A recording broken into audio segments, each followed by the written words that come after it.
Todos acharam? Vamos lá. Então o anjo do Senhor veio e assentou-se debaixo do carvalho que está em Ofra, que pertencia a Joás, a Biesrita. E Gideão, seu filho, estava malhando o trigo no lagar para o salvar dos midianitas. Então o anjo do Senhor lhe apareceu, ele disse: o Senhor é contigo, homem valoroso. Mas Gideão lhe respondeu: ai, Senhor meu, se o Senhor é conosco, por que tudo isso nos sobreveio? E que é feito de todas as suas maravilhas que nossos pais nos contaram, dizendo: não nos fez o Senhor subir do Egito? Porém agora o Senhor nos desamparou e nos deu na mão dos midianitas. Então o Senhor olhou para ele e disse: vai nesta tua força e livrarás a Israel da mão dos midianitas. Porventura não te enviei eu? E ele lhe disse: ai, Senhor meu, com que livrarei Israel? Eis que a minha família é a mais pobre em Manassés, e eu o menor na casa de meu pai. E o Senhor lhe disse: porquanto eu hei de ser contigo, tu ferirás aos midianitas como se fossem um só homem. Amém? Vamos aplaudir a palavra do Senhor.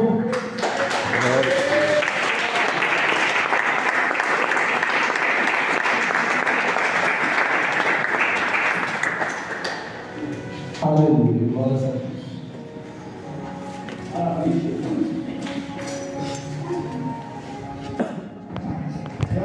Meus irmãos, hoje é culto de libertação, não é, pastor? A intercessão? Irmãos, estamos no ponto em que nós já oramos nesta noite. Deus tem operado maravilhas. Aos nossos olhos, muitas vezes, nós não vimos muita coisa acontecer, mas no mundo espiritual, pode ter certeza, muita bênção foi liberada. E a Bíblia diz que aquele que crê vai ver o milagre acontecer. Glória a Deus. Aleluia. Irmãos, eu tenho um tema aqui. As razões de Deus são por conhecer os pormenores da nossa história. Amém? Amém. Quando nós olhamos para este capítulo, essa história deste homem chamado Gideão, que a Bíblia diz,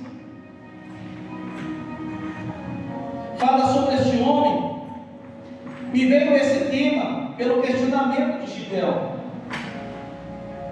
E eu comecei a pensar, porque no livro de Ezequiel, no capítulo 22, no versículo 30, o Senhor diz assim: e busquei dentre eles um homem que estivesse tampando o muro e que estivesse na brecha perante mim por esta terra, mas nesse momento Deus não encontrou nenhum. Varrendo a terra, não encontrou nenhum que estivesse tampando o muro e que estivesse na brecha perante ele. Mas Deus ainda está à procura dessas pessoas. Pois bem, eu acredito que nós desta geração somos aqueles que Deus quer levantar. Então você jovem que está aqui nesta noite, que ainda vai ser um grande homem usado por Deus, você mulher que está aqui nesta noite, que ainda acha que não dá tempo de fazer a obra de Deus, e você varão, pode acreditar, Deus tem uma grande obra. Não importa a sua idade, o tempo para Deus não importa. O importante é que Ele tem um tempo estabelecido para começar a obra na vida de cada um. Somente continue andando para que Deus possa encontrar você. Gideão era da tribo de Manassés e tinha aproximadamente 30 anos de idade. Gideão vivia ali em Manassés. E este homem, irmãos, chamado Gideão, estava vivendo em um contexto histórico difícil, onde o povo tinha se desviado de Deus e voltado-se para a idolatria, estando assim tão subjugado aos midianitas, o qual um povo que vivia ali como nômades, não era um povo muito grande, mas mesmo assim Israel estava subjugado àquele povo, porque deixaram se levar pelo pecado, pela idolatria, e Deus se afastou deles. E a Bíblia diz que este povo saqueava o povo de Deus, saqueava Israel, não deixando provisão, nem bois, nem nada, mantimentos, colheitas, eles pegavam tudo, empobrecendo cada vez mais Israel. Esse era o contexto em que Gideão vivia ali. E por não conhecer muito o que estava acontecendo, Gideão, a Bíblia vai nos dizer aqui neste momento: então o anjo do Senhor veio e assentou-se debaixo do cavalo. Sentou e começou a observar Gideão, o que ele estava fazendo, como ele estava agindo. Aleluia. E a Bíblia diz que ele estava malhando o trigo no lagar. Preste bem atenção no que está escrito aí. E Gideão, o seu filho, o filho de Joás, de quem pertencia aquelas terras, está escrito na Bíblia, estava malhando o trigo no lagar para o salvar dos medianitas. Ele estava malhando o trigo no lagar para o salvar dos medianitas. Sabe o que é interessante aqui? É a atitude desse homem. A atitude que ele teve de fazer o que ele podia com o que ele tinha para salvar o que ele precisava para se manter de pé. Glória a Jesus. Enquanto muitas pessoas já tinham se entregado, estavam sendo empobrecidas pela invasão do inimigo, enfraquecidas, Gideão estava lutando para salvar o mantimento para ele e para a sua família. E essa parte é muito interessante, porque ele estava fazendo o que ele podia para salvar o que ele precisava para se manter de pé. E será que eu e vocês estamos fazendo isso? Será que nós estamos fazendo o que nós podemos fazer com o que nós temos para salvar aquilo que nós precisamos para nos manter de pé? Aleluia. É preciso entender isso nesta noite. Glória a Deus. Eu gostaria que você fizesse uma reflexão, porque esse homem estava fazendo o que ele podia. Ele estava fazendo o que ele podia com o que ele tinha para salvar o que ele precisava para poder se manter de pé. Mas por que se manter de pé? Porque eles estavam saqueando os mantimentos, estavam roubando a provisão.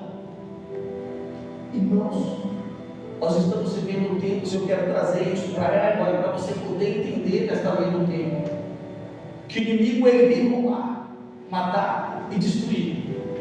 E quando eu e você não tomamos a posição e a atitude de agir como Gideão estava agindo, de fazer o que eu posso, com o que eu tenho, para salvar o que eu preciso para poder estar de pé. Nós estamos falando aqui de algo que pode nos alimentar, porque o que ele estava roubando estava enfraquecendo o povo de Israel.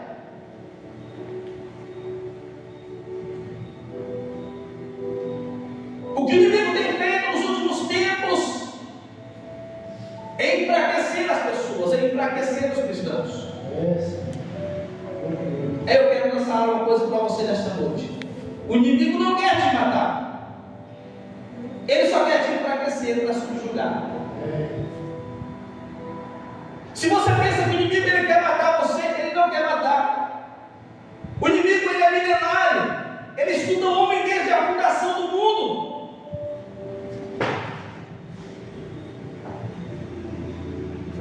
Então ele quer tirar a provisão. Caminhe comigo que você vai entender isso que Deus está querendo mostrar para você. Ele quer tirar a provisão. Por quê? O inimigo não quer desviar os cristãos, mas hoje é uma estratégia. Não, irmão, ele não quer desviar, não. Ele quer enfraquecer. Ele quer força, porque crente fraco se torna a ferramenta do inimigo. O crente, quando ele está enfraquecido, ele não tem força para fazer nada, a não ser servir de pedra de tropeço. Meu Deus. O crente enfraquecido, ele causa escândalo. E as pessoas, quando olham para ele, não tem vontade de ir para a igreja, não tem vontade de ser cristão. Ele não desperta nada em ninguém. Uma coisa é a pessoa falar, não, eu estou todo mundo parei de ir para a igreja. Outra coisa é a pessoa falar, eu sou cristão. Você é cristão? Não vejo nada naquele camarada. Não vejo nada naquela irmã. Sabe por quê? O inimigo está usando a estratégia. A mesma estratégia que eles antes usavam, sitiava uma cidade inteira, cerrava as rotas comerciais, fechava tudo por fora, para que os alimentos não chegassem até a cidade. Era isso que eles estavam fazendo ali, saqueava o povo de Israel. Eles estavam ficando fracos e pobres. Um exército não pode se levantar na fraqueza, sem se alimentar direito. Passa a semana toda comendo miojo, o que está acontecendo com você? Nem para a igreja não tem domingo, né, pastor? Irmãos, é preciso você fazer o que você pode, para salvar o que você precisa para se manter de pé. Glória a Deus. Estou falando da sua vida espiritual. Amém. Eu e você muitas vezes não estamos fazendo o que nós podemos fazer. E Deus sabe que você tem condições de fazer, que você pode fazer. Glória a Deus. Então por que não fazer o que eu posso fazer? Para salvar o que eu preciso, para me manter vivo na fé, para me manter de pé, porque nós estamos vivendo um tempo de devassidão. O inimigo não veio brincar. Ele veio matar, roubar e destruir. Enquanto muitas pessoas pintam de ser crente, ele está mantendo as pessoas em um nível em que não desperta curiosidade nas pessoas que estão lá fora, não desperta vontade, desejo de ser cristão. O inimigo quer te manter fraco, acuado, sem força, porque o poder do cristão está na oração, Glória a Deus. está na palavra. Aleluia. Se ele tira a tua alimentação, a tua força se acaba. Está entendendo? Se ele não deixa você ler a Bíblia, a tua força se acaba. Você não consegue orar, não consegue buscar, não consegue jejuar. A tua força se acaba. E você fica nem corpo. As pessoas não veem brilho em você, não tem efeito. Um cristão sem oração, sem leitura bíblica, não tem efeito nenhum. Mas lá no tempo de Israel, enquanto todos tinham se entregado, estavam fracos. Porque você olha e fala, está tudo bem, irmão. Não está tudo bem, não. Quanto tempo você passou no celular hoje? Quantas coisas você fez? Agora me fala quanto versículo você leu. Quantos minutos você orou essa semana? Será que nós pegamos? Eu peguei. Será que tu pegou na Bíblia essa semana? Ou está lá desde o domingo que chegou, fechado, empoeirando? Será que você está fazendo o que você pode, com o que você tem, para salvar aquilo que você precisa para poder se manter de pé? O padrãozinho de Deus, Ele deu a condição para você poder fazer isso, manter a tua vida espiritual acesa. Amém. Mas quem é esse homem que Deus vai enxergar? Olha para todo Israel e não vê ninguém, mas ele tem alguém que está agindo de uma forma diferente. Vai para um lugar mais distante. Ele está fazendo o que ele pode. Pega um lugar de pisar uvas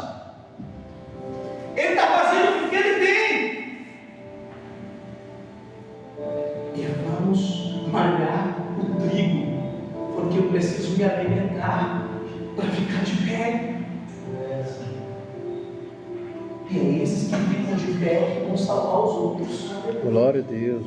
Deus te chamou aqui nessa noite para ela fala assim para você: ó meu filho, faz o que você pode, o que você tem, para salvar aquilo que você precisa para se manter de pé. Glória a Deus. Porque você é aquele que vai salvar os outros. É você que vai trazer aqueles que estão perdidos. Glória a Deus. Aleluia. O Senhor te deu a condição de fazer. Mas está apertado no lugar apertado lá dentro, para pisar uva. Mas no momento é o que eu tenho, então vamos fazer com o que nós temos. O importante é não desistir, é a atitude que chama a atenção de Deus. Aleluia. E a atitude de um homem que podia fazer como todos tinham feito, se entregado, trouxe Deus até ele. A Bíblia diz com o que ele está fazendo. Primeiro o anjo chega, senta debaixo do cavalo e começa a observar. Olha o que esse homem está fazendo. Malhando o trigo no lugar de uva, lugar apertado. Mas aquilo chama a atenção de Deus. Não importa a circunstância, pode estar apertado, difícil a coisa, sabe? Deus, eu estou sem tempo. Faz o que você pode com o que você tem, meu amigo.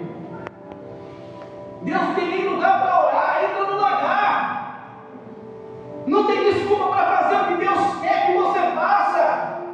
Quer que Deus te enxergue na terra. Faz. Glória a Deus. Desperta, levante. É preciso uma atitude para ser chamado de Gideão. É preciso uma atitude diferente para que o anjo do Senhor desça. É atitude como essa que vai fazer toda a diferença na vida das pessoas.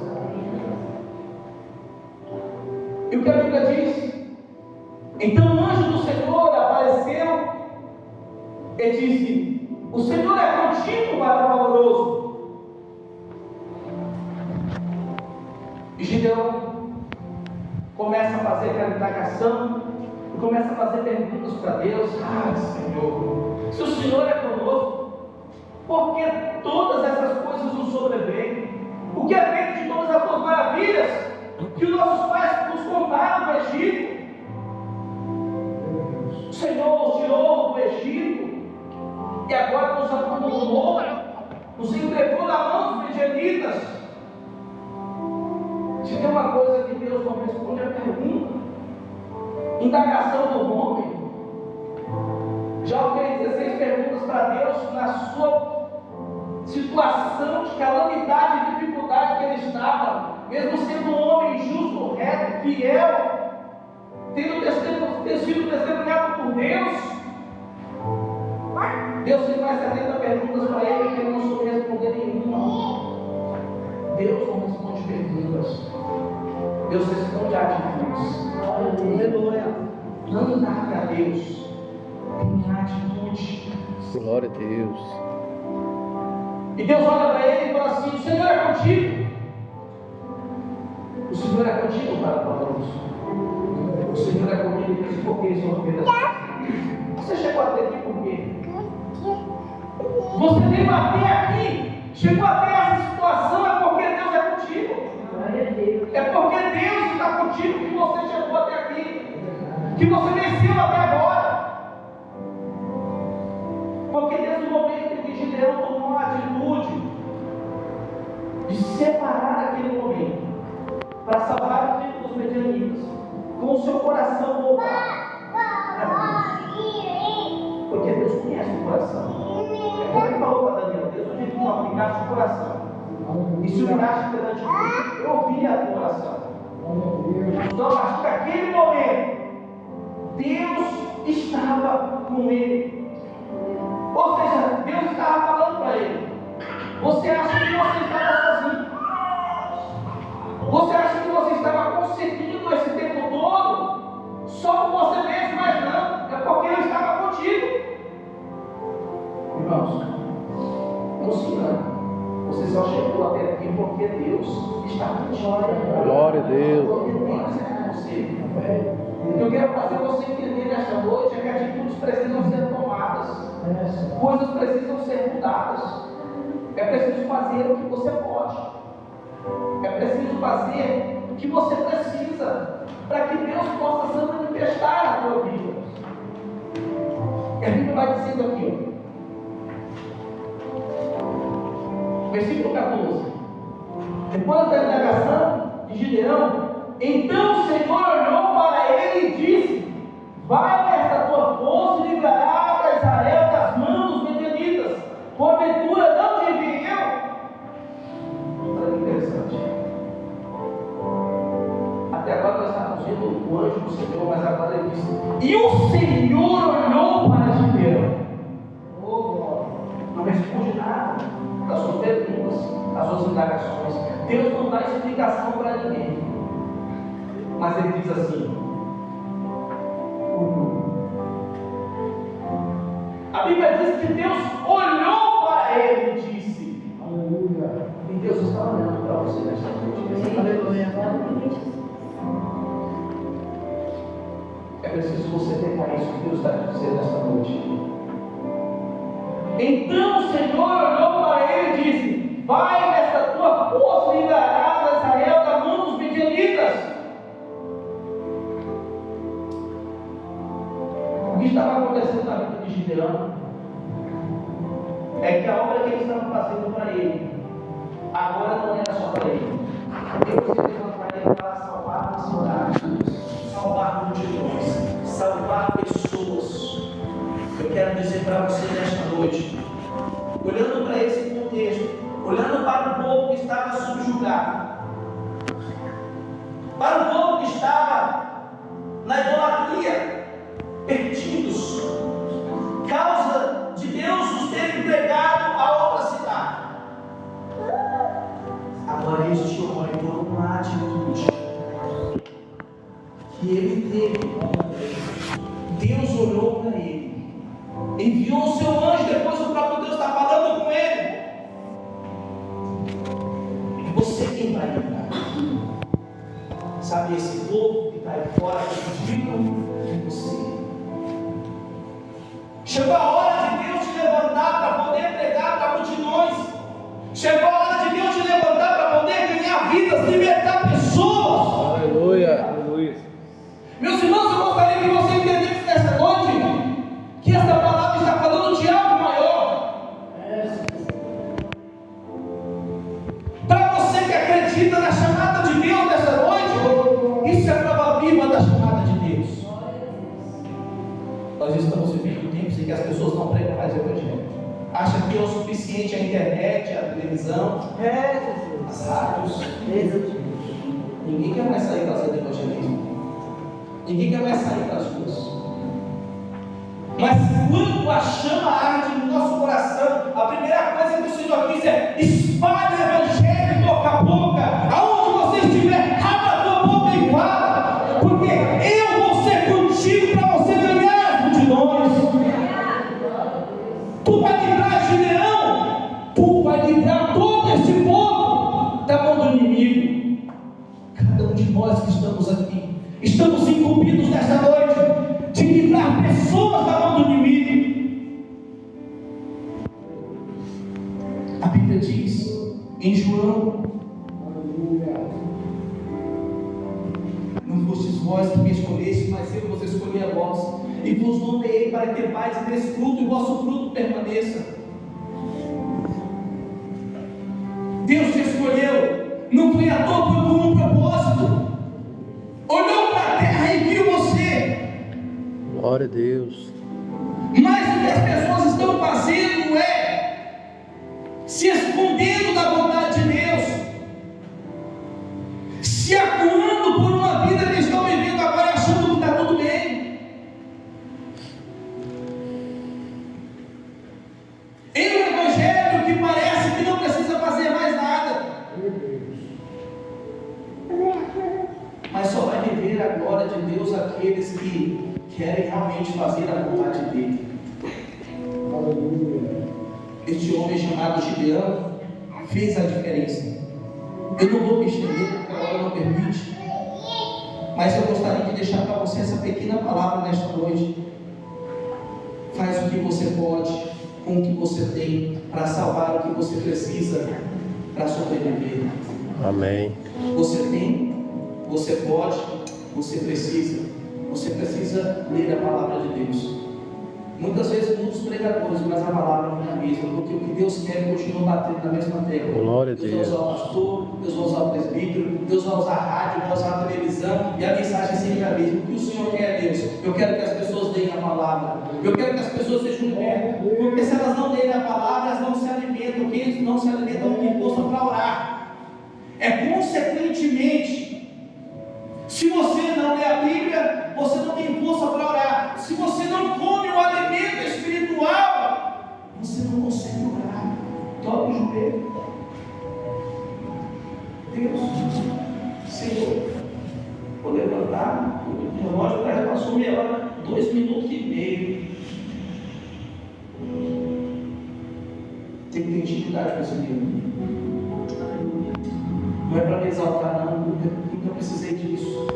Mas eu estou lendo pela 14ª vez. E se acha que eu já li muito? Claro que não. Eu disse aquele dia, vou repetir novamente, isso aqui é comida.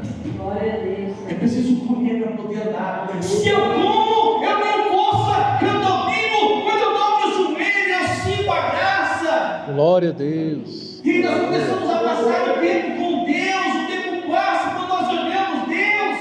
Não dá vontade nem de levantar. O que faz o teu joelho ficar no chão? O que faz o teu coração se aquecer quando você está orando? A palavra. Vamos esquecer do TikTok. Vamos esquecer do Calvário. Vamos parar de mexer mais no Facebook. Vamos parar um pouquinho no Instagram.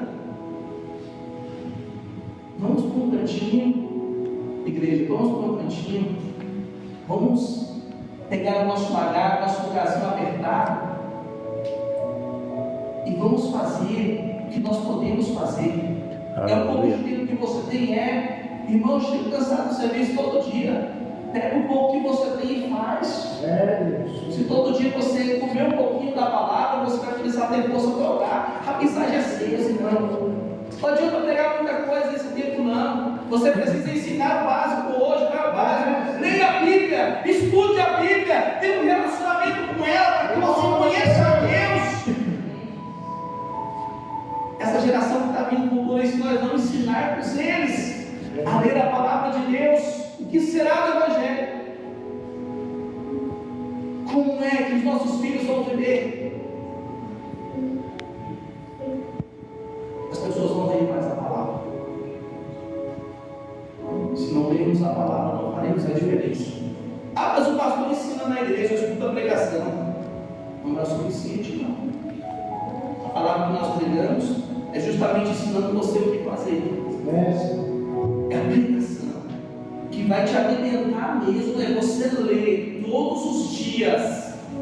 Então, quando você for na casa do pastor, ele serve um jantar para você, e você come e passa o mês todo sem comer.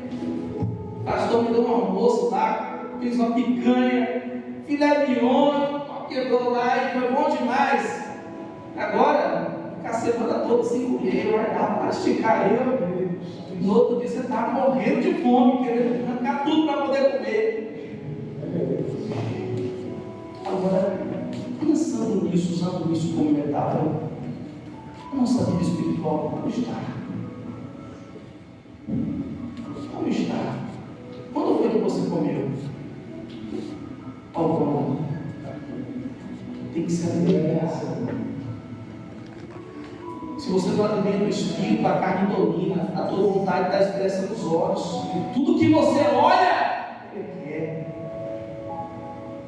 O apóstolo Paulo deixa bem claro que não há como refrear os desejos da carne sem a palavra, sem a força do espírito. Que aquele que você mais alimenta é aquele que mais vai ter força. O que o inimigo fez? Sentia a cidade, tinha o alimento, para que as pessoas se tornem fracas, para que ele possa manipulá-las e fazer delas exemplos ruins. Sem força é impossível você orar.